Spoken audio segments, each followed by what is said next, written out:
Friends, ఎలా ఉంది అందరూ? ఈరోజు మీ ముందుకి కొత్తగా ఒక పప్పుల పొడిని చూపిస్తున్నాను.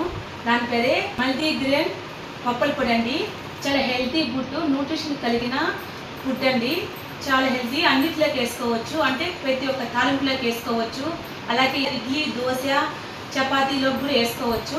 చాలా మంచిగా యూజ్ ఉంటుంది. అలాగే వెయిట్ లాస్ కూడా చాలా బాగా సపోర్ట్ చేస్తుందండి. మీకు కూడా నచ్చితే ట్రై చేయండి.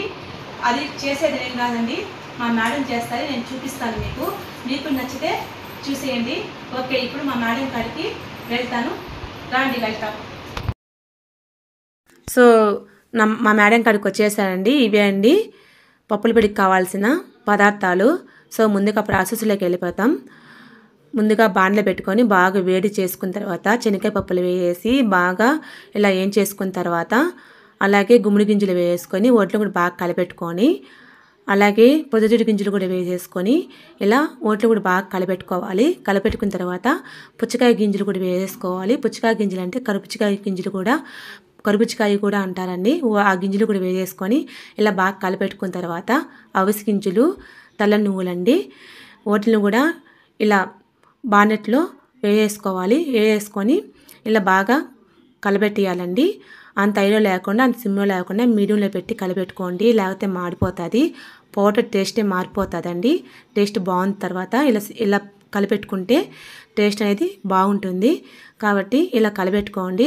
బాగా ఇలా వేగేసిన తర్వాత ఒక ప్లేట్ తీసుకొని ప్లేట్లో వేసుకోండి, సలాడ్ పెట్టుకోండి. సలాడ్ పెట్టుకున్న తర్వాత అదే బాండిని మళ్ళీ పొయ్యి మీద పెట్టి ఎండుమిర్చి వేసి కలిపెట్టి అలా కరింపాకు వేసి బాగా కలబెట్టేయండి. బాగా వేగేసినాక దించుకునే ముందర కాడ ఒలిచిపెట్టుకుని వెల్లుల్లి వేసేయండి. ఇలా ఇది కూడా చల్లారినాక మిక్సీ జాలు తీసుకొని మిక్సీలో వేసేసి తగినంత ఉప్పు వేసుకొని ఇలా మిక్సీకి పట్టేసి మెత్తగా పట్టండి, కచ్చపచ్చకి పట్టకాకండి. ఇలా మెత్తగా పట్టేసిన తర్వాత ముందుగా వేయించుకున్న వాటిని కూడా వీటిలో వేసుకొని మెత్తగా మిక్సీ జాలు పెట్టుకోండి. మెత్తగా పట్టుకోండి. మెత్తగా పట్టుకుంటే ఇలా వస్తుందండి. పౌడర్ కూడా ఒదుగుతుంది.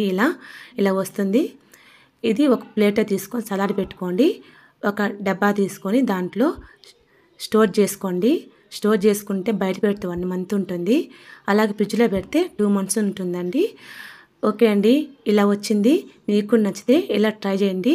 చిన్నపిల్లలకైతే వేడి వేడి అన్నంలో 1 స్పూన్ వేసి 2 స్పూన్లు కానీ 1 స్పూన్ కానీ వేసి 1 స్పూన్ నెయ్యి వేసి పెట్టండి. ఇది చాలా హెల్తీ పౌడర్ అండి, ఈ పప్పుల పొడి. కాబట్టి మీరు కూడా నచ్చి ట్రై చేయండి. Okay, like and share, subscribe. Bye.